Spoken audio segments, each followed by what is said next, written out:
Emas terbesar di dunia yang dimiliki di Indonesia adalah tambang emas Grasberg. Tambang ini berada di Provinsi Papua. Selain menjadi tambang emas terbesar di dunia, tambang ini juga menjadi tambang tembaga terbesar ketiga di dunia.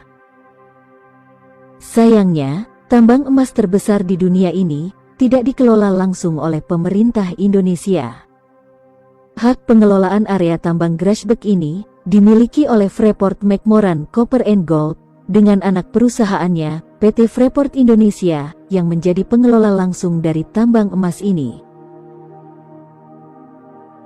Ketika pertambangan ini dibuka, hingga sekarang, pertambangan ini telah menghasilkan 7,3 juta ton tembaga dan 724,7 juta ton emas. Kalau itu dibagikan pada setiap masyarakat Indonesia, maka setiap masyarakat Indonesia bisa mendapatkan kurang lebih 3 ton emas per kepala.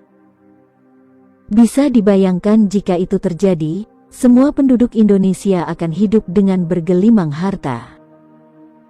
Arab Saudi, Amerika, China dan semua negara di dunia tidak akan bisa menyaingi Indonesia. Indonesia akan menjadi satu-satunya negara super kaya jika tambang tersebut dikelola sendiri oleh Indonesia dari awal. Itu hanya emas, belum lagi tembaga, serta bahan mineral lainnya. Seharusnya nama kota di sana itu bukan Tembagapura, tapi lebih cocoknya Emaspura. Nama Tembagapura diberikan seolah upaya untuk menutupi mineral berharga yang mendominan di sana. Pertambangan ini dikelola oleh Amerika. Dengan kesepakatan awal mula pengelolaan tambang ini, presentasenya adalah 1% untuk negara pemilik tanah dan 99% untuk Amerika sebagai negara yang memiliki teknologi yang melakukan pertambangan di sana. Selain potensi hasil tambang emasnya yang begitu besar, tambang Grasberg ini juga mengandung bahan tambang lainnya, sebut saja tembaga dan perak, dengan jumlah estimasi cadangan kandungan yang ada, dalam jumlah yang sangat besar. Bahkan, ketika emas, perak dan tembaga di sana mulai menipis, ternyata, di bawah lapisan emas dan tembaga, tepatnya di kedalaman 400 meter, ditemukan kandungan mineral yang harganya 100 kali lebih mahal daripada emas. Kandungan mineral itu adalah uranium. Uranium adalah bahan baku pembuatan bahan bakar nuklir.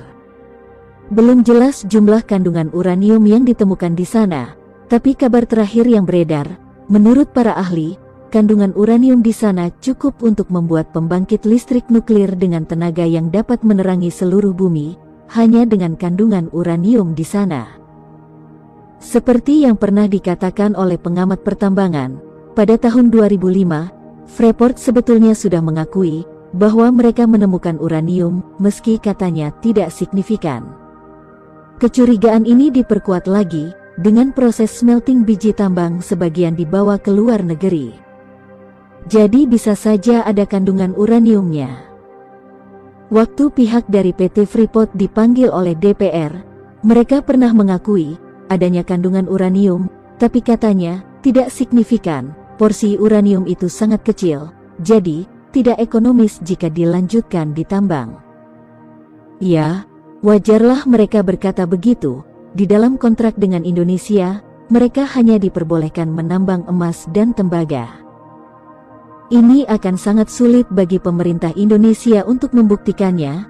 Perusahaan Freeport itu tidak terbuka dan tidak bisa diaudit di Indonesia, namun terbuka di luar negeri. Namun, jika pemerintah bisa membuktikan bahwa Freeport juga menambang uranium, maka pemerintah berhak memanggil dan mengauditnya, karena mereka beroperasi di Indonesia. Kecurigaan bahwa Freeport memproduksi uranium memang bukan hal baru. Pada masa pemerintahan Presiden Abdurrahman Wahid, Freeport pernah dituntut untuk ditutup oleh Menko Equine saat itu. Bagaimana pendapat kalian tentang hal ini? Tinggalkan komentar kalian di kolom komentar.